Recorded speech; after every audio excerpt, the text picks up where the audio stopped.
ಆದರೆ ಈ ಸ್ಥಳ ಕೂಡ ಇವತ್ತು ಹಂಡೆ ವಜೀರ್ ಸಮಾಜಕ್ಕೆ ಬಹಳ ಸಣ್ಣದಾಗಿದೆ ಅಂದರೆ ಅದು ತಪ್ಪಾಗಲಿಕ್ಕಿಲ್ಲ ಅಂತ ನಾನು ಭಾವಿಸ್ತೀನಿ. ಇಷ್ಟೊಂದು ಜನ ರಾಜ್ಯದ ಮೂಲೆ ಮೂಲೆಯಿಂದ ಇಲ್ಲಿ ಬಂದು ಸಮಾಜದ ಚಿಂತನೆಯನ್ನು ಮಾಡುವುದರ ಜೊತೆಗೆ ಸಮಾಜದ ಏಳಿಗೆಯನ್ನು ಬಯಸ್ತಾ ಇದ್ದಾರೆ. ಬಹಳಷ್ಟು ಹಿರಿಯರು ನಿನ್ನೆಯಿಂದ ಪ್ರಾಯಶಃ ಅನೇಕ ವಿಷಯಗಳನ್ನು ತಮ್ಮ ಮುಂದೆ ಇಟ್ಟಿದ್ದಾರೆ. ಅದರಲ್ಲಿ ಈಗಾಗಲೇ ಎಸ್ ಪಾಟೀಲ್ ಡಾಕ್ಟರ್ ಮಾತನಾಡ್ತಕ್ಕಂಥ ಸಂದರ್ಭದಲ್ಲಿ ಸಮಾಜದ ಒಳಗಿಗೆ ಅನೇಕ ವಿಚಾರಗಳನ್ನು ಪ್ರಸ್ತಾಪಿಸಿದರು. ಅವರೊಂದು ಬಹಳ ನೋವಿನ ಸಂಗತಿಯನ್ನು ಹೇಳಿದರು. 76ನೇ ವರ್ಷದ ಗಣರಾಜ್ಯೋತ್ಸವವನ್ನು ನಾವು ಆಚರಣೆ ಮಾಡಿದ್ದೀವಿ. 76 ವರ್ಷ ಸ್ವಾತಂತ್ರ್ಯ ಪಡ್ಕೊಂಡ್ರೂ ಕೂಡ ದೇಶದಲ್ಲಿ ಯಾರೂ ನೆಮ್ಮದಿಯಿಂದ ಸುಖದಿಂದ ಇಲ್ಲ. ಇದು ಬಹಳ ದೊಡ್ಡ ಯಕ್ಷ ಪ್ರಶ್ನೆ. ನೀವು ಯಾರು ಬೇಕಾದವರು ಕೇಳಿ, ಒಬ್ಬ ರೈತರು ಕೇಳಿ ಅವನು ಸುಖದಿಂದಿಲ್ಲ, ಯುವಕರನ್ನು ಕೇಳಿದ್ರೆ ಅವರು ಸುಖದಿಂದಿಲ್ಲ, ಗಾಯಕರನ್ನು ಕೇಳಿದ್ರೆ ಅವರು ಸುಖದಿಂದಿಲ್ಲ, ಇನ್ನೇನಪ್ಪ ನಾನು ಕಲಿತು ಭಾಳ ದೊಡ್ಡವಾಗಿನಿ ಅಂದರೆ ಅವನು ಸುಖದಿಂದಿಲ್ಲ. ನಾವು ದೇಶ ಸ್ವಾತಂತ್ರ್ಯ ಪಡೆದಾಗ 35 ಕೋಟಿ ಜನ ಇದ್ದರು. ಆದರೆ ಇದೇ ದೇಶದಲ್ಲಿ ಇವತ್ತು 140 ಕೋಟಿ ಇದೆ. ಆ ಕಾಲದಲ್ಲಿ 35 ಕೋಟಿ ಜನರಿಗೆ ಅನ್ನ ಹಾಕತಕ್ಕಂಥ ಶಕ್ತಿ ಇರಲಿಲ್ಲ. ಆದರೆ ಇವತ್ತು 140 ಕೋಟಿ ಜನರಿಗೆ 2 ತಿಂಗಳು ಕುಂಡ್ರಿಸಿ ಅನ್ನ ಹಾಕತಕ್ಕಂಥ ಶಕ್ತಿ ಈ ದೇಶಕ್ಕೆ ನಮ್ಮ ಪೂರ್ವಜರು ಕೊಟ್ಟಿದ್ದಾರಲ್ಲ, ಅದು ಸಂತೋಷದ ಸಂಗತಿ. ಒಂದು ಕಾಲದಲ್ಲಿ ಬರಗಾಲ ಬಂದರೆ ಜನ ಗುಳೆ ಹೋಗ್ತಾರೆ, ಒಂದು ರೋಗ ಬಂದರೆ ಜನ ಜೀವ ಬಿಡ್ತೀವಿ. ಭಾಳ ದೂರ ಏನಿಲ್ಲ, ಇದೇ 2019-20 ನೆನಪು ಮಾಡಿಕೊಂಡ್ರೆ ಅವ್ವ ಮಗನ ನೋಡಲಿಲ್ಲ, ಮಗ ಅಪ್ಪನ ನೋಡಲಿಲ್ಲ. ಕೊರೋನಾದಂಥ ಮಹಾಮಾರಿ ಬಂದಾಗ ಆ ಹೆಣ ಕೂಡ ನಾವು ಮನೆಗೆ ತರಲಿಲ್ಲ. ಅಂಥ ದುಸ್ಥಿತಿಯಲ್ಲಿ ಬರ್ತಿದ್ದೀವಿ. ನಾವು ಜಗತ್ತಿನಲ್ಲಿ ಎಷ್ಟೇ ವೈಜ್ಞಾನಿಕವಾಗಿ ಮುಂದುವರೆದರೂ ಕೂಡ ಭೂಮಿಯಿಂದ ಆಕಾಶದತ್ತ ಎಷ್ಟೇ ರಾಕೆಟ್ಗಳು ಬಿಟ್ಟಿರಬಹುದು, ಆದರೆ ಎಲ್ಲ ಭಗವಂತನ ಸೃಷ್ಟಿ ನಮ್ಮನ್ನು ನಿಯಂತ್ರಿಸ್ತದೆ. ಆದರೆ ಭಗವಂತನ ನೋಡಿವೇನಂದ್ರೆ ನೋಡೋಕ್ಕೂ ಆಗೋದಿಲ್ಲ. ಆದರೂ ಕೂಡ ಬದುಕು ಬಹಳ ಅನಿವಾರ್ಯ. ಲಿಂಗಾಯತ ಸಮಾಜ ಇವತ್ತು ಕರ್ನಾಟಕ, ಮಹಾರಾಷ್ಟ್ರ, ಆಂಧ್ರದಲ್ಲಿ ಬೆಳೆದಿದ್ರೆ ಅದು ಅಣ್ಣ ಬಸವಣ್ಣನ ಪುಣ್ಯ ಅಂತ ಹೇಳಿ ನಾನು ಹೇಳಬೇಕಾಗ್ತದೆ. ಯಾವುದೇ ಜಾತಿ ಉಪಜಾತಿಗಳನ್ನು ಲೆಕ್ಕಿಸದೆ ಕುಂಬಾರನನ್ನು ನಮ್ಮವರನ್ನ ಮಾಡಿಕೊಂಡ್ರು, ನಾವಿಕರನ್ನು ನಮ್ಮನ್ನು ಮಾಡಿಕೊಂಡ್ರು, ನಮ್ಮವರನ್ನ ಮಾಡಿಕೊಂಡ್ರು. ಸಮಾಜದ ಕಟ್ಟ ಕಡೆಯ ಸಮಾಜ ಇದ್ರೂ ಕೂಡ ಅದನ್ನು ನಮ್ಮ ಸಮಾಜದಲ್ಲಿ ಬೆರೆಸ್ತಕ್ಕಂಥ ಕೆಲಸ ಮಾಡಿದ್ವಿ. ಆದರೂ ಕೂಡ ನಾವು ವೀರಶೈವ ಲಿಂಗಾಯತ ಒಗ್ಗಟ್ಟಾಗಿ ಬದುಕ್ತಾ ಇಲ್ಲ. ಇದು ನಮ್ಮ ದುರ್ದೈವ. ಮತ್ತು ಅಕಸ್ಮಾತ್ ನಾವು ವೀರಶೈವ ಲಿಂಗಾಯತರು ಎಲ್ಲರೂ ಒಗ್ಗಟ್ಟಿನಿಂದ ಬಾಳಿ ಕೂಡಿ ಬೆಳೆದ್ರೆ ನನಗನ್ನಿಸ್ತದೆ ಕರ್ನಾಟಕ ಅಷ್ಟೇ ಅಲ್ಲ, ದೇಶವನ್ನೇ ನಾವು ಆಳತಕ್ಕಂಥ ಶಕ್ತಿ ಉಳಿತಕ್ಕಂಥ ಸಮಾಜ ಅಂತ ಹೇಳಬೇಕು. ಯಾಕೆಂದರೆ ಅಣ್ಣ ಬಸವಣ್ಣ ಈ ಸಮಾಜ ಕಟ್ಟಬೇಕಾದ್ರೆ ರೇಣುಕಾ ಭಗವತ್ಪಾದರು ವೀರಶೈವ ಸಮಾಜ ಸೃಷ್ಟಿ ಮಾಡಿದರು. ಅದನ್ನು ವೈಜ್ಞಾನಿಕ ತಳಹದಿಯಲ್ಲಿ ಬೆಳೆಸ್ತಕ್ಕಂಥ ಕೆಲಸ ಅಣ್ಣ ಬಸವಣ್ಣ ಮಾಡಿದರು. ಇವತ್ತು ಗುರು ವೀರತ್ರಲ್ಲಿ ಭಿನ್ನಾಭಿಪ್ರಾಯ ಇರ್ಬೋದು, ಅದನ್ನು ಕೂಡಿ ಬಾಳ್ತಕ್ಕಂಥ ಮಾತನ್ನು ಅಣ್ಣ ಬಸವಣ್ಣ ನೆರವೇರಿಸಿದ್ರು. ಅಂಥ ಒಂದು ಆಚಾರ ವಿಚಾರನ ಇಟ್ಕೊಂಡು ನಾವು ಹೇಳ್ತೀವಿ, ಬಸವಣ್ಣ ಬಹಳ ವೈಜ್ಞಾನಿಕ ಚಿಂತನೆಯಿಂದ ಈ ಸಮಾಜವನ್ನು ಸೃಷ್ಟಿ ಮಾಡಿದ್ದಾರೆ. ಆದರೆ ದುರ್ದೈವಶ ಇವತ್ತು ನಮ್ಮಲ್ಲಿ ಭಿನ್ನಾಭಿಪ್ರಾಯಗಳು ಬಂದು ಏನೇನೂ ಆಗೋಗಿಲ್ಲ. ಆದರೂ ಕೂಡ ಬಹಳಷ್ಟು ಇನ್ನೂ ಸಮಾಜದ ಹಿತಚಿಂತನೆಯನ್ನು ಮಾಡ್ತಕ್ಕಂಥ ಜನ ನಮ್ಮಲ್ಲಿ ಇದ್ದಾರೆ. ಇವತ್ತು ನಿಮ್ಮ ಸಮಾಜದಲ್ಲಿ ಇವತ್ತು ರಾಜರನ್ನ ಹಿಡ್ಕೊಂಡು ಪ್ರಜೆಗಳವರೆಗೆ ಇರ್ತಕ್ಕಂಥ ಸಮಾಜ ಯಾವುದಾದ್ರೂ ಇದ್ರೆ ಹಂಡೆ ಒಜ್ಜಿದ ಸಮಾಜ ಅಂತೇಳಿ ಬಹಳ ಹೆಮ್ಮೆಯಿಂದ ಹೇಳಬೇಕಾಗ್ತದೆ. ಸರ್ಕಾರ ಕೊಡದೇ ಇದ್ರೆ ನಾವು ಹಾಗೆ ಬದುಕಬೇಕು ಅಂತಕ್ಕಂಥ ವಿಚಾರಗಳನ್ನು ಇವತ್ತು ನಿನ್ನೆ ವಿಶ್ರಾಂತ ಕುಲಪತಿಗಳಿರ್ಬೋದು, ನಿಮ್ಮ ಸಮಾಜದ ಸಂಶೋಧಕರಿರ್ಬೋದು, ವಿದ್ವಾಂಸರಿರ್ಬೋದು, ನಿನ್ನೆ ಚಿಂತನೆಯನ್ನು ಮಾಡಿದ್ದಾರೆ. ನಾನು ಇಷ್ಟೇ ಈ ಸಂದರ್ಭದಲ್ಲಿ ಹೇಳಲಿಕ್ಕೆ ಇಚ್ಛೆ ಪಡ್ತೀನಿ. ಸರ್ಕಾರದಿಂದ ವಿಶೇಷವಾಗಿ ವೀರಶೈವ ಸಮಾಜ, ವೀರಶೈವ ಲಿಂಗಾಯತ ಸಮಾಜಕ್ಕೆ ಏನೇ ಸವಲತ್ತು ಸಿಗಬೇಕಾದ್ರೆ ನಮ್ಮಲ್ಲಿ ಒಗ್ಗಟ್ಟಿರಬೇಕು. ಒಗ್ಗಟ್ಟಿನ ಜೊತೆಗೆ ನಮ್ಮಲ್ಲಿ ಹೋರಾಟದ ಆಶಾಭಾವನೆ ಇರಬೇಕು. ಆ ಹೋರಾಟದ ಆಶಾಭಾವನೆ ತೋರಿಸಿರ್ತಕ್ಕಂಥ ಮೊದಲನೇ ಸಮಾಜ ಹಂಡೆ ಒಜ್ಜಿದ ಸಮಾಜ ಅಂತೇಳಿ ನಾವು ಹೇಳ್ಬೇಕಾಗ್ತದೆ. ಇವತ್ತು ಎಷ್ಟು ಜನ ನೀವು ಸೇರಿದ್ದೀರಪ್ಪ ಅಂದರೆ ಈಗ 4 ಜನ ಹೊರಗಿದ್ದಾರೆ. ಅವರು ಜಾಗ ಇಲ್ಲದೆ ಹೊರಗಡೆ ಇವತ್ತು ಅಲದಾಡ್ತಿರ್ಬೋದು. ಆದರೆ ಇವತ್ತು ನೋಡಿ ಕೂಡಲ ಸಂಘದಂಥ ಸ್ಥಾನದಲ್ಲಿ ರಾಜ್ಯ ಮಟ್ಟದ ಸಮಾವೇಶ ಮಾಡ್ತೀವಿ. ಯಾರು ಸೇರಂದ್ರೆ ಇಷ್ಟು ಜನ ಸೇರೋದಿಲ್ಲ. ಆದರೆ ಯಾರಿಗೂ ಹೇಳದೆ ಸೇರಿರ್ತಕ್ಕಂಥ ಸಮಾಜ ಯಾವುದಾದ್ರೆ ಹಂಡೆ ಒಜ್ಜಿದ ಸಮಾಜ ಅಂತ ಹೇಳಿ ಹೇಳಬೇಕಾಗ್ತದೆ. ಒಂದು ಆಶಾಭಾವನೆ ಇಟ್ಕೊಂಡಿದ್ದಾರೆ. ಅವರೆಲ್ಲರ ಮಾತಿಗೆ ಮಾನ್ಯತೆ ಕೊಟ್ಟು ನಾನಾಗಲಿ, ಗದ್ದಿಗೌಡರಾಗಲಿ, ರಾಜಗೌಡರಾಗಲಿ, ಪೂಜಾರಿಗೌಡರಾಗಲಿ, ಇನ್ನೂ ಅನೇಕ ರಾಜಕೀಯ ನೇತಾರರು ಬಂದು ಹೋಗಿದ್ದಾರೆ. ಇವತ್ತು ಅಪ್ಪಾಜಿನಗೌಡರು ಬಂದು ಹೋಗಿದ್ದಾರೆ ಅಂತ ನಾನು ಕೇಳಿದ್ದೀನಿ. ಬಹಳಷ್ಟು ಜನ ಇವತ್ತು ಈ ಕಾರ್ಯಕ್ರಮದಲ್ಲಿ ಪಾಲ್ಗೊಳ್ಳಬೇಕಾಗಿತ್ತು. ಆದರೆ ದುರ್ದೈವಶ ಅನೇಕ ಲಗ್ನಗಳು ಇವತ್ತು ಇರೋದ್ರಿಂದ ಬಹಳಷ್ಟು ಜನ ಬಿಟ್ಟಿರ್ಬೋದು. ಆದರೆ ಯಾರೇ ಎಲ್ಲೇ ಇರಲಿ ಅವರೆಲ್ಲ ನಿಮ್ಮ ಸಮಾಜದ ಧ್ವನಿಯಾಗಿರ್ತಾರೆ ಅನ್ನತಕ್ಕಂಥ ಮಾತನ್ನು ಈ ಸಂದರ್ಭದಲ್ಲಿ ನಾನು ಹೇಳಿ ಇಚ್ಛೆ ಪಡ್ತಾ ಇದ್ದೀನಿ. ಜೊತೆಗೆ ಈ ರಾಜ್ಯ ಮಟ್ಟದ ಸಮಾವೇಶದಲ್ಲಿ ಏನು ರಾಜ್ಯದ ಹಿರಿಯರು, ನಿಮ್ಮ ಸಮಾಜದ ಹಿರಿಯರು ನಿರ್ಣಯ ಕೈಗೊಳ್ತಾರೆ. ಆ ನಿರ್ಣಯದಲ್ಲಿ 100 ಆಗದೆ ಇದ್ದು 150ರಷ್ಟಾದರೂ ಸಮಾಜ ಸರ್ಕಾರಕ್ಕೆ ಮಾನ್ಯತೆ ಕೊಟ್ಟು ನಡೆಸ್ತಕ್ಕಂಥ ಪ್ರಯತ್ನ ಮಾಡಬೇಕಾಗಿದೆ. ಆ ಹಿನ್ನೆಲೆಯಲ್ಲಿ ನೀವೇನು ಧ್ವನಿ ಅಂತೀರಿ ಆ ಧ್ವನಿಗೆ ಧ್ವನಿಗೂಡಿಸಿ ನಾವೆಲ್ಲ ಕೆಲಸ ಮಾಡ್ತೀವಿ ಅನ್ನತಕ್ಕಂಥ ಭರವಸೆಯಿಂದ ಈ ಸಮಾಜದ ಹಿರಿಯರಿಗೆ ಕೊಡ್ತಾ, ಜೊತೆಗೆ ಪರಮ ಪೂಜ್ಯರ ಆಶೀರ್ವಚನ ಇರೋದ್ರಿಂದ ಎಲ್ಲರೂ ನಾವು ಹೆಚ್ಚಿಗೆ ಮಾತನಾಡಕ್ಕೆ ಹೋಗೋದಿಲ್ಲ. ನಿಮ್ಮ ಅಧ್ಯಕ್ಷರಾಗಿರ್ತಕ್ಕಂಥ ಇವತ್ತು ನಮ್ಮ ಈ ಒಂದು ಕಾರ್ಯಕ್ರಮದ ಅಧ್ಯಕ್ಷರಾಗಿರ್ತಕ್ಕಂಥ ಡಾಕ್ಟರ್ ಪಾಟೀಲ್ ಅವರು ರಾಜಕೀಯ ಒಂದು ಕ್ಷೇತ್ರದಲ್ಲಿ ಏನು ನಮ್ಮ ಸಮಾಜಕ್ಕೆ ಇವತ್ತು ಗೌರವ ಸಿಗಬೇಕಾಗಿತ್ತು, ಸ್ಥಾನಮಾನವನ್ನು ಸಿಗಬೇಕಾಗಿತ್ತು, ಅದು ಸಿಗಲಿಲ್ಲ ಅನ್ನೋ ಒಂದು ಮಾತನ್ನು ಬಹಳಷ್ಟು ನೋವಿನಿಂದ ಹೇಳಿದ್ದಾರೆ.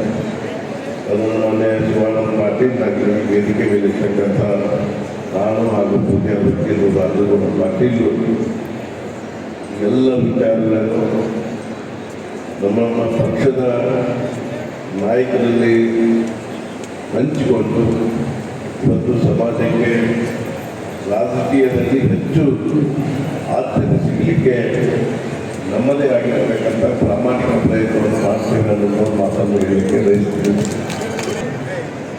ಇವತ್ತು ರಾಜಕೀಯ ಕ್ಷೇತ್ರವಾಗಿರ್ಬೋದು, ಸಾಮಾಜಿಕ ಕ್ಷೇತ್ರವಾಗಿರ್ಬೋದು, ಧಾರ್ಮಿಕ ಕ್ಷೇತ್ರವಾಗಿರ್ಬೋದು, ಇವತ್ತು ಸರ್ಕಾರಿ ಕ್ಷೇತ್ರಗಳಾಗಿರ್ಬೋದು, ಎಲ್ಲ ಕ್ಷೇತ್ರಗಳಲ್ಲಿ ಕೆಲಸ ಮಾಡ್ತಕ್ಕಂಥ ನಿಮ್ಮ ಸಮಾಜದ ಪ್ರತಿಯೊಬ್ಬರೂ ಕೂಡ ಸಮಾಜದ ಗೌರವವನ್ನು ಎತ್ತಿ ಹಿಡಿಯಲಿಕ್ಕೆ ಇವತ್ತು ನಮ್ಮದೇ ಆಗಿರ್ತಕ್ಕಂಥ ಪ್ರಾಮಾಣಿಕ ಸೇವೆಯನ್ನು ಮಾಡ್ತಿದ್ದಾರೆ ಅಂತ ಹೇಳಿದರೆ ಯಾರು ತಪ್ಪು ಭಾವಿಸಬಾರ್ದು. ಇವತ್ತು ಬಹುಶಃ ನಾವು ಬಹಳಷ್ಟು ಸಮಾಜಗಳ ಸಭೆಗಳನ್ನು ನಾವು ನೋಡಿದ್ದೀವಿ. ಇಷ್ಟೊಂದು ಅಪಾರವಾಗಿರ್ತಕ್ಕಂಥ ಸಂಖ್ಯೆಯಲ್ಲಿ ತಾಯಂದಿರು ನೀವೆಲ್ಲ ಕೇಳಿದ್ದೀರಿ. ಇದರ ಅರ್ಥ ಏನು ಅಂತ ಹೇಳಿದ್ರೆ, ನಮ್ಮ ಸಮಾಜ ಏನು ಹಿಂದೆ ನಮ್ಮ ಹಿರಿಯರು ಹಾಕಿಕೊಟ್ಟಿರ್ತಕ್ಕಂಥ ಪರಂಪರೆಯನ್ನು ಮುಂದುವರಿಸಿಕೊಂಡು ಈ ಒಂದು ಸಾಮಾಜಿಕ ವ್ಯವಸ್ಥೆ ಎಲ್ಲ ಕ್ಷೇತ್ರಗಳಲ್ಲಿ ನಮ್ಮನ್ನು ನಾವು ತೊಡಗಿಸಿಕೊಂಡು ಇವತ್ತು ಮುಂದೆ ಬರಬೇಕನ್ನೋ ಒಂದು ಉದ್ದೇಶದಿಂದ ಇವತ್ತು ಇಷ್ಟೊಂದು ಒಂದು ಸಭೆಯಲ್ಲಿ ತಾವೆಲ್ಲ ಬಹಳಷ್ಟು ಜನ ಭಾಗಿಯಾಗಿದ್ದೀರಿ ಅಂತ ನಾನು ಅರ್ಥೈಸ್ತೇನೆ. ಇವತ್ತು ನಮಗೆಲ್ಲ ಗೊತ್ತಿದ್ದ ಹಾಗೆ ಇವತ್ತು ತಾವು ನಿಮ್ಮ ಸಮಾಜದ ಬಹಳಷ್ಟು ಮುಖಂಡರು ಬೇರೆ ಬೇರೆ ಕ್ಷೇತ್ರದಲ್ಲಿ ತಮ್ಮದೇ ಆಗಿರ್ತಕ್ಕಂಥ ಸೇವೆಯನ್ನು ಸಲ್ಲಿಸಿದವರಿಗೆ, ಅದರ ಜೊತೆಗೆ ಇನ್ನೊಂದು ವಿಶೇಷವಾಗಿರ್ತಕ್ಕಂಥ ಒಂದು ಸಂಗತಿ ಅಂತ ಏನು ಹೇಳಿದರೆ, ಬಹುಶಃ ನಾವು ಬಹಳಷ್ಟು ಕಾರ್ಯಕ್ರಮಗಳನ್ನು ನೋಡ್ತೇವೆ. ಇವತ್ತೇನು ಈ ಒಂದು ಪುಸ್ತಕಗಳ ಬಹುಶಃ ಇಲ್ಲಿರ್ತಕ್ಕಂಥ ಎಲ್ಲ ಗಣ್ಯಮಾನ್ಯರಿಗೆ ಕೊಟ್ಟಿರ್ತಕ್ಕಂಥದ್ದನ್ನು ನೋಡಿದರೆ ನಾವು ಎಷ್ಟು ಓದಿದರೂ ಕೂಡ ಪರಿಪೂರ್ಣರಾಗುವುದಿಲ್ಲ. ಆ ಒಂದು ಪುಸ್ತಕಗಳಲ್ಲಿರ್ತಕ್ಕಂಥ ಅಂಶಗಳನ್ನು ಅರ್ಥ ಮಾಡಿಕೊಂಡು ನಾವು ಕೂಡ ಮುಂದೆ ಹೋಗಬೇಕೆನ್ನುವ ಒಂದು ಭಾವನೆ, ಒಂದು ಚಿಂತನೆ ನಿಮ್ಮ ಸಮಾಜದ ನಾಯಕರಲ್ಲಿದೆ. ನಿಜವಾಗಿ ಕೂಡ ನಾವೆಲ್ಲರೂ ಕೂಡ ಮೆಚ್ಚಬೇಕಾಗಿರ್ತಕ್ಕಂಥ ಆ ಒಂದು ದೊಡ್ಡ ಗುಣ ಅಂತ ನಾನು ಹೇಳಲಿಕ್ಕೆ ಬಯಸ್ತೇನೆ. ಇವತ್ತು ಎಲ್ಲರೂ ಹೇಳುವ ಹಾಗೆ ಮುಂದಿನ ದಿನಮಾನಗಳ ಸಮಾಜ ಇವತ್ತು ಅಭಿವೃದ್ಧಿಯಾಗಿ ಮುಂದೆ ಬರಬೇಕಾದರೆ ಮಕ್ಕಳನ್ನು ನಾವೆಲ್ಲರೂ ಕೂಡ ಕಷ್ಟಪಟ್ಟು ವಿದ್ಯಾಭ್ಯಾಸವನ್ನು ಮಾಡಿಸ್ಬೇಕಾಗ್ತದೆ. ಅದರ ಜೊತೆಗೆ ವಿದ್ಯಾಭ್ಯಾಸದ ಜೊತೆಗೆ ಒಳ್ಳೆಯ ಭಾವನೆಯನ್ನು ಬೆಳೆಸ್ತಕ್ಕಂಥ ಬುದ್ಧಿಯನ್ನು ಕೂಡ ನಾವೆಲ್ಲ ಮಕ್ಕಳಿಗೆ ಕೊಡಬೇಕಾಗ್ತದೆ.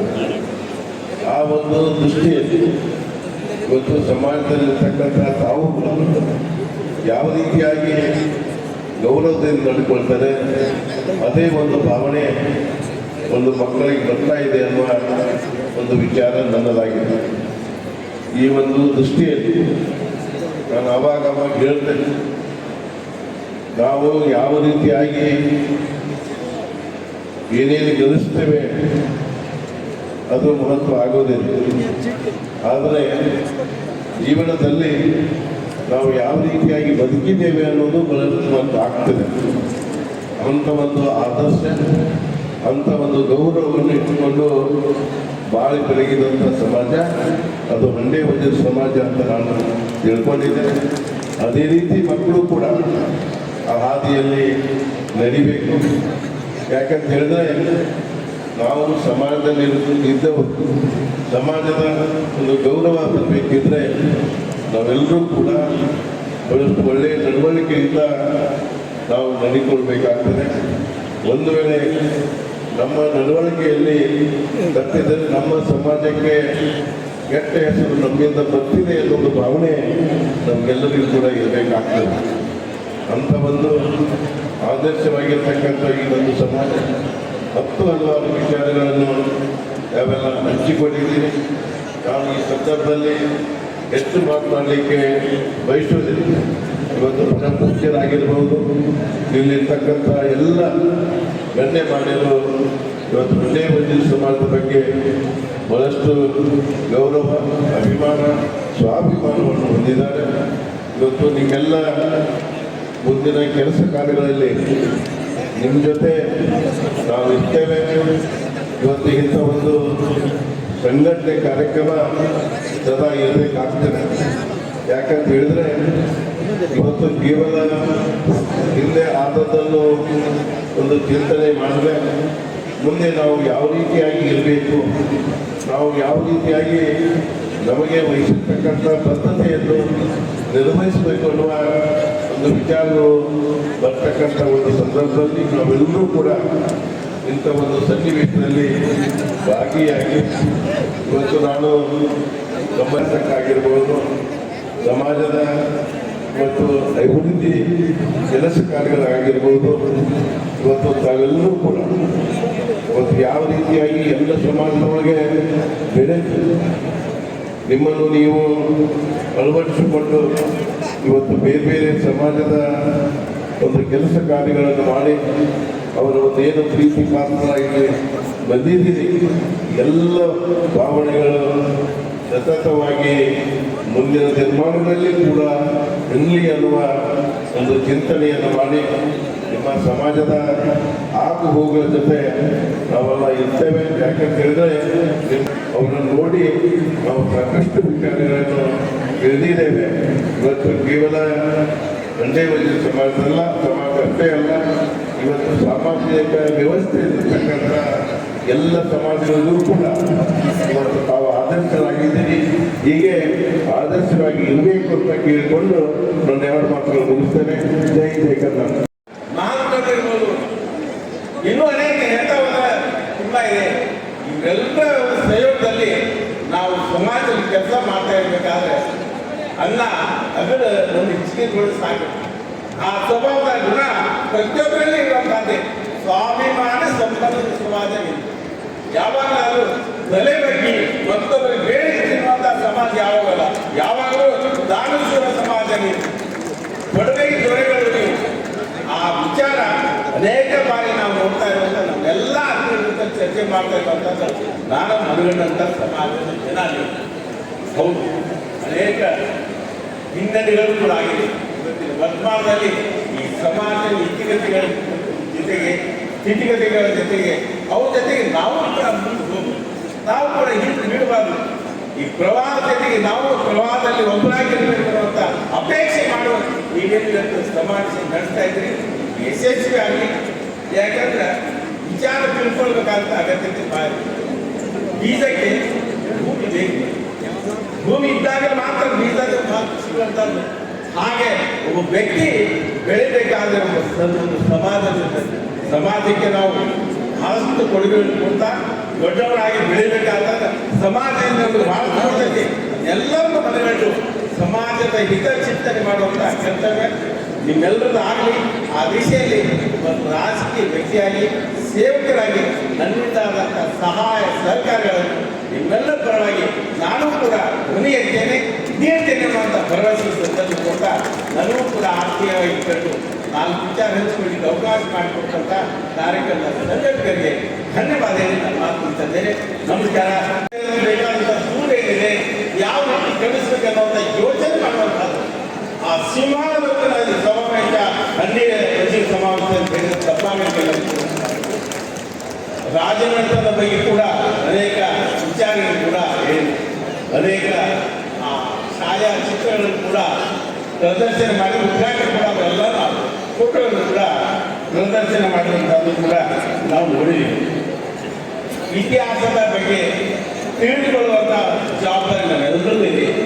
ಶ್ರೀಗಳು ಅಪ್ಪಣೆ ಕೊಡಿಸಿದ ಮೇಲೆ ಕೇವಲ ಹಿಂದೂ ಸಮಾಜ ತಪ್ಪಾಗುವುದು, ಕೇವಲ ವೀರಶೈವ ಸಮಾಜದ್ದು ತಪ್ಪಾಗುವುದು, ಕಂಡೇ ವೈದ್ಯ ಸಮಾಜದ್ದು ತಪ್ಪಾಗುವುದು.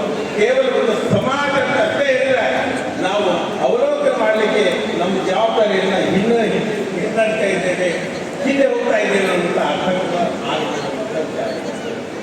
ಇತಿಹಾಸದ ಬಗ್ಗೆ ಅವಲೋಕನ ಮಾಡಲೇಬೇಕು.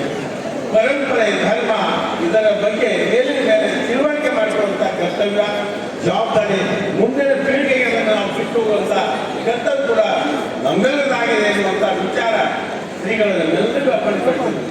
ಗಂಡೇ ಸಮಾಜ ಯಾರೇ ತಿಳ್ಕೊಂಡಿದ್ದೆ ಅನೇಕ ಪುಸ್ತಕಗಳನ್ನು ಕೂಡ ಈ ಪ್ರಿಂಟ್ ಮಾಡಿದನ್ನು ಸುಮಾರು 27 ಪುಸ್ತಕದ ಒಂದು ನಿಘಂಟನೆ ನಮಗೆ ಕೊಟ್ಟಿದ್ದಾರೆ. ಓದಬೇಕು, ಅಭ್ಯಾಸ ಮಾಡಬೇಕು. ಒಂದು ಸಮಾಜ ಪರಂಪರೆ ಯಾವ ರೀತಿ ಬಂದಿದೆ, ಇವತ್ತಿನ ಸ್ಥಿತಿಗತಿ ಏನು, ಮುಂದಡಿಬೇಕಾದ್ರೆ ನಮ್ಮ ಮುಂದೆ ಏನೇನೋ ಆಗಬೇಕಾಗಿ ಎಲ್ಲರಿಗೂ ಯೋಚನೆ ಮಾಡಿ ಹೆಚ್ಚುವಂಥ ಒಂದು ದೊಡ್ಡ ಸಮಾವೇಶ ಈ ಹನ್ನೆರಡು ಸಮಾವೇಶ ಇವತ್ತು ಮಾಡಿದ್ದೀವಿ. ಮತ್ತೊಮ್ಮೆ ನೀವು ಅಭಿನಂದನೆ ಹೇಳ್ತಾ, ಇದು ರಾಜಮಂಟದ ಗಾಂಭೀರ್ಯ ಒಂದು ಕುಟುಂಬ, ಒಂದು ಪರಂಪರೆಯಿಂದ ನಡ್ಕೊಂಡು ಬಂದಂಥದ್ದು ಈ ಚರಿತ್ರೆ ಇದ್ದರೆ ಉಳ್ಳಂಥ ಒಂದು ಸಮಾಜ ಇರುವಂಥ ವಿಚಾರ ಕೂಡ ಪುಸ್ತಕ ಸ್ವಲ್ಪ ಇರ್ತೀನಿ ನಾನು. ತಂದೆ ಮುಗಿದ ಸಮಾಜ ಅವಾಗೇನು ಧರ್ಮದ ಪರಂಪರೆ ರಾಜ್ಯದ ಪರಂಪರೆಯನ್ನು ಮಾಡ್ಕೊಂಡು ಬಂದಿದ್ದೀವಿ. ಇವತ್ತು ಕೂಡ ಹಿಂದೆ ಬಿದ್ದಿಲ್ಲ ಯಾರು. ನನ್ನ ಅನೇಕ ಸ್ನೇಹಿತರಿದ್ದಾರೆ. ಅನೇಕ ಸ್ನೇಹಿತರನ್ನು ನೋಡ್ತಾ ಇದ್ದಾಗ ಅವರ ಗೌರವ, ಅವರ ಸ್ವಾಭಿಮಾನ, ಅವರ ತತ್ವ, ಅವರ ನಿಷ್ಠೆ, ಅವರ ಪ್ರಾಮಾಣಿಕತೆ ಯಾರೂ ಕೂಡ ತಲೆ ತೆಗೆಸಂತ ಮಾಡುವಂಥ ಸಮಾಜದಲ್ಲಿ ಇರ್ತಕ್ಕಂಥ ಬದ್ಧತೆ, ಹಾಗೆಯೇ ನಾಡು ಕಟ್ಟುವಲ್ಲಿ ಅವರಿಗೆ ಇದ್ದಿರ್ತಕ್ಕಂಥ ಪರಾಕ್ರಮ, ಹಾಗೆಯೇ ಅದರ ಜೊತೆಗೆ ಪರಿಣಿತಿ, ಪ್ರಾಮಾಣಿಕತೆ, ಹೀಗೆ ಹಲವಾರು ವಿಚಾರಗಳನ್ನು ಬಹಳಷ್ಟು ವಿರಳವಾಗಿ ಚರ್ಚೆ ಮಾಡಿದ್ದೀವಿ. 10 ವರ್ಷಗಳ ನಂತರ ಇವತ್ತು ಸಮಾಜದ ಎಲ್ಲ ಬಾಂಧವರು ಸಂಕಲ್ಪ ಮಾಡಬೇಕು. ಸಮಾಜವು ಅಭಿವೃದ್ಧಿಯಾಗಿ ಮುಂದೆ ಯಾವ ರೀತಿಯಾಗಿ ನಡಿಬೇಕನ್ನೋ ಒಂದು ಸಂಕಲ್ಪದ ಸಲುವಾಗಿ ತಾವೆಲ್ಲ ಸೇರಿದ್ದೀರಿ ಅಂತ ನಾನು ಅಂದ್ಕೊಂಡಿದ್ದೆ. ಮಾನ್ಯ ಶಿವಾನಂದ ಪಾಟೀಲರು ಸಾಕಷ್ಟು ವಿಚಾರಗಳನ್ನು ಸಮಾಜದ ಬಗ್ಗೆ ಹೇಳಿದ್ದಾರೆ. ನಾನು ಓದುವಾಗಲಿಂದಲೂ ಕೂಡ ಇವತ್ತು ರಾಜಕೀಯ ಕ್ಷೇತ್ರದಲ್ಲಿ ನಿಮ್ಮ ಸಮಾಜದ ಬಹಳಷ್ಟು ನನ್ನ ಆತ್ಮೀಯ ಸ್ನೇಹಿತರಿದ್ದಾರೆ. ರಾಜಕಾರಣದಲ್ಲೂ ಕೂಡ ನಿಮ್ಮ ಸಮಾಜದ ಬಹಳಷ್ಟು ಮಹಿಳೆಯರು ನಮ್ಮ ಜೊತೆ ಇದ್ದಾರೆ. ಇವತ್ತು ಬಹುಶಃ ಈ ವೀರಶೈವ ಲಿಂಗಾಯತ ಸಮಾಜಗಳಲ್ಲಿ ಸಮಾವೇಶಗಳನ್ನು ಮಾಡಬೇಕು ಅನ್ನೋದೊಂದು ಪ್ರಶ್ನೆ. ಸಮಾವೇಶಗಳನ್ನು ನಾವು ವೀರಶೈವ ಸಮಾಜದೊಳಗೆ ನಾವು ಬೇರೆ ಇದ್ದೇವೆ ಅಂತ ಅನ್ನೋದಕ್ಕಲ್ಲ, ಇದಕ್ಕೊಂದು ಸಂಸ್ಕೃತಿ ಅದ, ಹಂಡೆ ಸಂಸ್ಕೃತಿ ಅದ. ಈ ಸಂಸ್ಕೃತಿ ಒಳಗೆ ಮೂಲ ಶಿವಯೋಗ ಸಂಸ್ಕೃತಿಯ ನಿನ್ನೆ ನಮ್ಮ ನಿಡಮಾಮಿಡಿ ಜಗದ್ಗುರುಗಳವರು ಬಹಳ ಸುಂದರವಾಗಿ ಸಂಸ್ಕೃತಿಯ ಕುರಿತು ಆಶೀರ್ವಚನವನ್ನು ನೀಡಿದರು. ನಮ್ಮ ಶಿವಯೋಗ ಪರಂಪರೆಯ ಸಂಸ್ಕೃತಿಯ ವಾರಸುದಾರರು ನಾವುಗಳೆಲ್ಲ ಅಂತಕ್ಕಂತಹದ್ದನ್ನು ಮೊದಲು ನಮ್ಮ ಮನಸ್ಸೊಳಗೆ ಇಟ್ಕೊಂಡು ಈ ಸಮಾವೇಶಗಳನ್ನು ಮಾಡೋ ಉದ್ದೇಶ ಏನು ಅಂತಂದ್ರೆ, ನೀವು ಸಮಾವೇಶ ಮಾಡದೇನು ಅಲ್ಲಲ್ಲೇ ನೀವು ಶಾಲಾ ಕಾಲೇಜುಗಳನ್ನು ಮಾಡಿ ನಿಮ್ಮ ಮಕ್ಕಳನ್ನು ಓದಿಸಬಹುದು. ಆದರೆ ಒಂದು ನೆನಪಿಟ್ಕೊಳ್ರಿ, ಯಾವುದೇ ಇಲ್ಲಮ್ಮ ಕೊಟ್ಟೂರು ಸ್ವಾಮಿಗಳವರಿಗೆ ಪತ್ರ ಬರೀತಾಳೆ. ಆ ಪತ್ರ ಓದಿದ್ರೆ ಈ ಜನಾಂಗ ಏನು ಅರಸರು ಬರ್ತಾರಲ್ಲ, ಅರಸು ಮನೆತನದ ಭಾಷಾ ಪ್ರಯೋಗವನ್ನು ನೋಡಿದ್ರೆ ಎಷ್ಟು ಶಿವಾನುಭವಿಗಳಿದ್ರು ಅಂತಕ್ಕಂಥದ್ದನ್ನು ನಾವು ಕಾಣ್ತೇವೆ. ಅವರು ಅಜ್ಜವರನ್ನ ಗುರುಗಳನ್ನು ಸಂಬೋಧಿಸುವುದಿಲ್ಲ. ಪ್ರತಿ ಬಾರಿ ಪಾದಕ್ಕೆ ಎಲ್ಲವೂ ಗೊತ್ತಿದೆ, ಪಾದಕ್ಕೆ ಗೊತ್ತಿಲ್ಲದೆ ಇರತಕ್ಕಂತಹ ವಿಚಾರಗಳಾಗುವು ಅಂತಂದು ಆ ರಾಣಿ ಪದಪ್ರಯೋಗ ಮಾಡೋದನ್ನು ನೋಡಿದ್ರೆ ನಿಜವಾಗ್ಲೂ ನಮಗೆ ಆಶ್ಚರ್ಯ ಅನಿಸುತ್ತೆ. ಅಷ್ಟು ಅದ್ಭುತವಾಗಿ ಒಂದು ಶಿವಾನುಭವ ಚಿಂತನೆಯನ್ನ, ನಮ್ಮ ಸಂಸ್ಕೃತಿಯನ್ನ, ಲಿಂಗ ಸಂಸ್ಕೃತಿ ಏನದ ಇದನ್ನು ಅಳವಡಿಸಿಕೊಂಡಿರ್ತಕ್ಕಂತಹ ಒಂದು ಸಂಸ್ಕೃತಿ, ಅದು ಹಂಡೆ ಸಂಸ್ಕೃತಿ, ಹಂಡೆ ಅರಸರು ಅಂತಕ್ಕಂತಹದ್ದನ್ನ ಈ ಸಂದರ್ಭದೊಳಗೆ ನಾವು ತಮ್ಮೆಲ್ಲರ ಗಮನಕ್ಕೆ ತರ್ತೀವಿ. ನಿಜವಾಗ್ಲೂ ಹಂಡೆ ಅರಸರು ಕೇವಲ ಸಾಮಂತ ಅರಸರು ಅಂತಂದು ನಾವೆಲ್ಲ ಉಪದೇಶ ಮಾಡೋರು ಅಂತ ಕೇಳ್ತೇವೆ. ಆದ್ರೆ ವಿಜಯನಗರದ ಅರಸರಿಗೆ ಕೊನೆ ಕಾಲದೊಳಗೆ ಇವರು ಬೆಂಗಾವಲಾಗಿ ನಿಂತುಕೊಂಡು ಅವರಿಗೆ ಸಹಕಾರ ನೀಡ್ತಾರ ಅಂತಕ್ಕಂಥದ್ದನ್ನು ಸಹ ನಾವು ತಿಳ್ಕೊಳ್ಬೇಕಾಗತ್ತೆ. ಒಂದು ದೊಡ್ಡ ಸಾಮ್ರಾಜ್ಯ ಇಂಥ ಸಣ್ಣ ಸಣ್ಣ ಸಾಮ್ರಾಜ್ಯಗಳು ಅಂತ ಅನ್ನಕ್ಕಾಗೋದಿಲ್ಲ.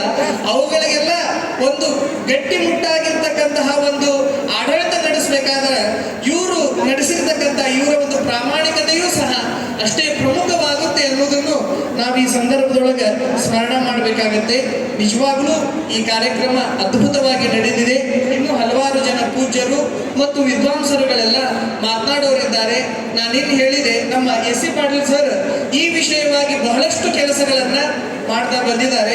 ನಿಜವಾಗ್ಲೂ ನಿಮ್ಮೆಲ್ಲರ ಕಾರ್ಯಗಳ ಜೊತೆಗೆ ಇವತ್ತು ಕೊಟ್ಟೂರು ಸ್ವಾಮಿ ಮಠ ಬಳ್ಳಾರಿ ಒಳಗೆ ನಿರ್ಮಾಣವಾಗಿದೆ ಅಂತಂದ್ರೆ ಹಂಡೆ ಅರಸರು ಬಹಳ ಪ್ರಮುಖ ಪಾತ್ರವನ್ನು ವಹಿಸ್ತಾರೆ. ಒಟ್ಟು 4 ರಾಜಮನೆತನಗಳ ಸಂಪರ್ಕ ಎಲ್ಲಿಗೆ? ಬಳ್ಳಾರಿ ಕೊಟ್ಟೂರು ಸ್ವಾಮಿ ಮಠಕ್ಕೆ. ಆನೆಗುಂದಿ ಅರಸರು ಪ್ರಪ್ರಥಮವಾಗಿ ಹಂಡೆ ಅರಸರು ಇವರು ಮಠ ಸ್ಥಾಪನೆ ಮಾಡ್ತಾರೆ. ತದನಂತರ ಆನೆಗುಂದಿ ವೆಂಕಪ್ಪ ನಾಯಕರು, ಹರಪನಹಳ್ಳಿ ಪಾಳೆಗಾರರು, ಬಳ್ಳಾರರು ಕೆಳದಿ ಅರಸರ ಜೊತೆಗೆ ಒಂದು ಧರ್ಮ ಸಂಬಂಧವನ್ನು ಇಟ್ಕೊಂಡಿರ್ತಕ್ಕಂತಹ ಮಠ ಜಗದ್ಗುರು ಕೊಟ್ಟೂರು ಸ್ವಾಮಿ ಮಠ.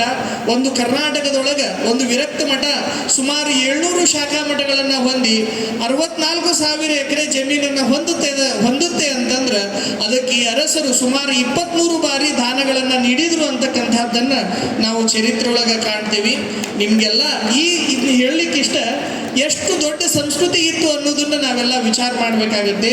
ಹಂಡೆ ಅರಸರು ಮಾಡಿರ್ತಕ್ಕಂತಹ ಕೆಲಸಗಳು ಬಳ್ಳಾರಿ, ಈಗ ಹೆಂಗೆ ನಾವು ಬೆಂಗಳೂರನ್ನು ಕಟ್ಟಿದವರು ನಾವು ಕೆಂಪೇಗೌಡ ಅಂತ ಹೆಂಗೆ ಹೇಳ್ತೇವೆ, ಬಳ್ಳಾರಿ ನಗರ ನವನಗರವನ್ನಾಗಿ ಮಾಡಿರ್ತಕ್ಕಂಥವ್ರು ಹಂಡೆ ಹನುಮಪ್ಪ ನಾಯಕ ಅನ್ನೋದನ್ನು ನಾವು ಯಾವತ್ತೂ ಸ್ಮರಣೆಯೊಳಗೆ ಇಟ್ಕೊಳ್ಬೇಕಾಗತ್ತೆ. ಅಲ್ಲಿ ನೀವು ಯಾರೂ ಇಲ್ಲಲ್ಲೇ ಯಾರೂ ಈ ಬಗ್ಗೆ ಕೆಲಸ ಮಾಡಿಲ್ಲ. ಹಂಡೆ ಅರಸರು ಅಂತಂದ್ರೆ ಯಾರು ಅಂತ ಕೇಳ್ತಾರಲ್ಲ, ಕೆಲವರು ನಮ್ಮವರು ಏನು ಮಾಡಿಬಿಟ್ರು, ಹಿಂದೆ ಏನಾಯಿತು, ಹಂಡೆ ಅರಸರ ಕಾಲದೊಳಗೆ ಹಂಡೆ ಸಮಾಜದವ್ರೊಬ್ಬರು ಹಂಡೆ ಬ್ರಾಹ್ಮಣರು, ಹಂಡೆ ವೀರಶೈವರು, ಹಂಡೆ ಕುರುಬರು ಅಂತಂದು ಹಿಂಗೆಲ್ಲ ಹೆಸರುಗಳನ್ನು ಇಟ್ಕೊಂಡು ಬಂದರು. ಅಲ್ಲಿ ಚಾಲ್ತಿ ಒಳಗೆ ಹಂಡೆ ಕುರುಬರು ಅನ್ನೋದೊಂದ ಬಂತ ವಿನಃ ಹಂಡೆ ವೀರಶೈವರು ಇದ್ರು ಅಂತಕ್ಕಂತಹದ್ದನ್ನು ಅಲ್ಲಿ ಪರಿಚಯ ಮಾಡಲಿಕ್ಕೆ ಸಾಧ್ಯವಾಗಲಿಲ್ಲ. ಆದ್ರೆ ಬಳ್ಳಾರಿ ನಗರ ಅಷ್ಟು ಅದ್ಭುತವಾಗಿ ನಿರ್ಮಾಣ ಆಗಿದೆ ಅಂತಂದ್ರೆ, ಸುತ್ತಮುತ್ತಲು ಕೋಟೆ ಕೊತ್ತಲುಗಳೆಲ್ಲ ನಿರ್ಮಾಣವಾಗಿವೆ ಅಂತಂದ್ರೆ ನಿಜವಾಗ್ಲೂ ಇವರ ಜನೋಪಯೋಗಿ ಕಾರ್ಯಗಳನ್ನೆಲ್ಲ ನಾವು ಸ್ಮರಣೆ ಮಾಡಲೇಬೇಕಾಗತ್ತೆ. ನೀವು ಬಳ್ಳಾರಿ ಒಳಗೆ ಯಾವುದೇ ವಿಚಾರ ಸಂಕೀರ್ಣಗಳನ್ನು ಇಟ್ಕೊಂಡ್ರೆ, ಬಳ್ಳಾರಿ ಆಗಲಿ, ಹೊಸಪೇಟೆ ಆಗಲಿ, ಹಂಪಿ ಆಗಲಿ, ಸಿರುಗುಪ್ಪ ಆಗಲಿ, ಸಿನ್ನೂರಾಗಲಿ, ನೀವು ಯಾವುದೇ ಭಾಗದೊಳಗೆ ಇಟ್ಕೊಂಡ್ರು ಸಂಪೂರ್ಣವಾಗಿ ನಿಮ್ಗಲ್ಲಿ ನಾವು ಸಹಕಾರ ನೀಡಿ ನಿಮ್ಮೆಲ್ಲ ಕಾರ್ಯಗಳಿಗೆ ನಾವು ಬೆಂಗಾವಲಾಗಿರ್ತೇವೆ. ಪೂಜ್ಯ ನಮ್ಮ ಗುರುವರ್ಯರು ಈ ಸಮಾಜದ ಮೇಲೆ ಅಪಾರವಾಗಿರ್ತಕ್ಕಂಥ ಅಂತಃಕರಣವನ್ನು ಹೊಂದಿದ್ರು. ರಾಜರ್ಷಿ ಚಂಡೀಗಢ ಕುರಿತು ಡಾಕ್ಟರ್ ಡಿ.ಎನ್. ಪಾಟೀಲ್ ಕಣಕಲ್ ಸರ್ ಬರೆದಿದ್ದಾರೆ. ಅದೇ ರೀತಿಯಾಗಿ ಎಲ್ವಿಗೆ ಅಂದಾಜಿಸಿದ ಸರಕಾರ ನಾಡಿನ ಶರಣ ಚಂಡೀಗಢ ಕುರಿತು ಇವರು ಡಾಕ್ಟರ್ ಡಿ.ಎನ್. ಪಾಟೀಲ್ ಸರ್ ಬರೆದಿದ್ದಾರೆ. ವೀರ ಮಧುರಮುನಿ ಶಿವಾಚಾರ್ಯ ಮಹಾಸ್ವಾಮೀಜಿಯವರಿಗೆ ಸಮಾಜದ ಪರವಾಗಿ ಸ್ವಾಗತವನ್ನು ಕೊಡ್ತಾ, ಈಗ ಮುಂದಿನ ಕಾರ್ಯಕ್ರಮ ಶ್ರೀ ಮಾನ್ಯ ವಿಧಾನ ಪರಿಷತ್ ಸದಸ್ಯರಾದ ಪಿ.ಸಿ. ಪೂಜಾರಿ ಸಾಹೇಬರು ಒಂದೆರಡು ನುಡಿ ಹೇಳಬೇಕು.